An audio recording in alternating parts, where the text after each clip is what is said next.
Perkenalkan, nama saya Teresa Kristi, NIM 2410418148 kelas M4. Di sini saya akan mengerjakan tugas SCM dari PADI yang menjawab 20 pertanyaan. Soal yang pertama, definisi SCM menurut pemahaman sendiri. SCM adalah cara perusahaan mengatur aliran barang, informasi, dan uang dari pemasok sampai ke pelanggan agar semuanya berjalan lancar, efisien, dan murah. Yang kedua, perbedaan logistik dan supply chain management. Logistik fokus pada pemindahan barang di dalam perusahaan, penyimpanan, transportasi, distribusi. SCM lebih luas, menghubungkan pemasok, perusahaan, distributor, pelanggan, termasuk perencanaan, produksi, kolaborasi, dan strategi. Yang ketiga, bagaimana SCM menciptakan keunggulan kompetitif. Dengan SCM yang baik, perusahaan bisa mengirimkan barang lebih cepat, mengurangi biaya, mengurangi stok berlebihan, memberikan pelayanan yang lebih baik. Semua ini membuat perusahaan lebih unggul dari pesaing. Yang nomor 4, risiko terbesar dalam rantai pasok dan cara mitigasinya. Risiko besar, keterlambatan pemasok, permintaan tidak pasti, gangguan transportasi bencana, fluktuasi harga bahan baku.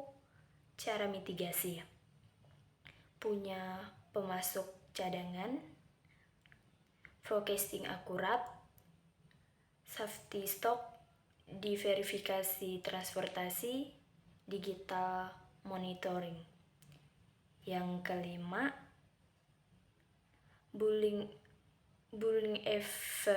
average dan contoh nyata.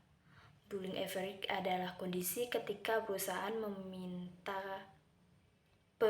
permintaan kecil di level konsumen menyebabkan perusahaan permintaan yang jauh lebih besar dari level distributor, pabrik, atau pemasok. Contoh, konsumen beli mie instan naik 5%, minimarket panik pesan tambahan 15%, distributor tambah 30%.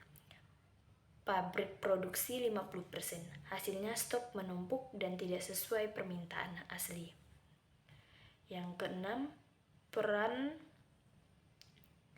lot dalam pengelolaan inventaris. Lot membantu barang otomatis terdeteksi, sensor, RFID.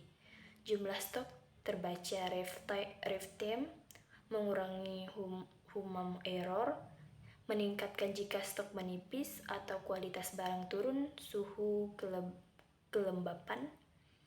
Yang ketujuh, peran demand forecasting dan metode paling efektif. Forecasting membantu merencanakan produksi, pembelian, dan distribusi agar tidak overstock atau kehabisan stok. Metode yang efektif: time series, average, exponential weighting, atau AI forecasting untuk data besar. Yang kedelapan, kapan perusahaan perlu outsourcing logistik ke pihak ketiga?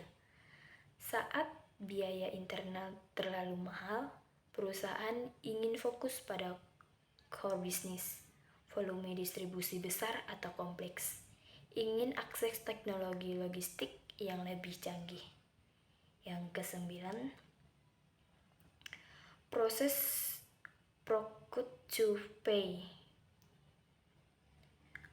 Alurnya, permintaan pembelian tertujuan membuat PO, supply kirim barang, penerimaan barang, supply kirim intake, aplikasi e-forsake pembayaran ke supplier. 10. KPI penting untuk mengukur kinerja gudang. Accurate key inventory, factory order key time, on time. 11.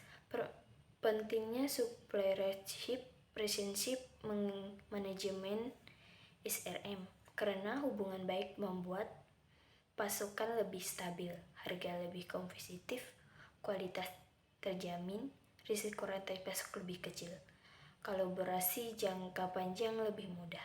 12. Menyimbangkan biaya dan kualitas pemasok. Lakukan evaluasi pemasok secara rutin. Gunakan penilaian berbasis KPI. Lakukan negosiasi win-win. Jangan memilih yang paling murah, tetapi yang flow of money. 13. Green supply chain, rantai pasok hijau. Rantai pasok yang memperhatikan lingkungan, mengurangi limbah, memakai energi lebih hemat, dan memilih bahan ramah lingkungan. Penting karena ada regulasi, tekanan pasar, dan tuntutan konsumen. 14. Manajemen etika dan standar lingkungan dari pemasok luar negeri. Audio pemasok, sertifikasi, konteks biaya, standar etika, monitoring rutin, transparansi data. 15. Peran kolaborasi marketing dan SCM. Marketing tahu kebutuhan pasar, sedangkan SCM mengatur pasokan. Jika dua departemen ini sinkron, perusahaan bisa memenuhi permintaan tepat waktu tanpa kelebihan stok. 16. Peran AI dalam optimasi rantai pasok. AI dapat memprediksi permintaan akurat, mendeteksi risiko supply chain, mengoptimalkan rute transportasi, otomatisasi gudang, mengurangi biaya, dan mempercepat keputusan. 17. Apa itu blockchain dan potensinya untuk SDM? Blockchain adalah teknologi pencatatan data yang tidak bisa diubah dan sangat transparan. Potensi di SDM: pelacakan barang lebih akurat, mencegah pemalsuan produk, membuat dokumen mudah diverifikasi. 18. Tantangan terbesar SCM dalam 5 tahun ke depan. Distribusi global, harga bahan baku tidak stabil, perusahaan iklim, kebutuhan digitalisasi cepat, keamanan data, tuntutan rumah lingkungan. 19. Keputusan jika menghadapi disrupsi global, misal pandemi, diverifikasi pemasok, menambah safety stock barang penting, digitalisasi proses staking dan komunikasi, membuat rencana kontingensi, menjaga kesehatan dan keselamatan pekerja. 20. Skill penting untuk profesional SCM di masa depan. Data analisis, teknologi digital, dan AI, negosiasi, global solving, komunikasi, teliti, cepat beradaptasi.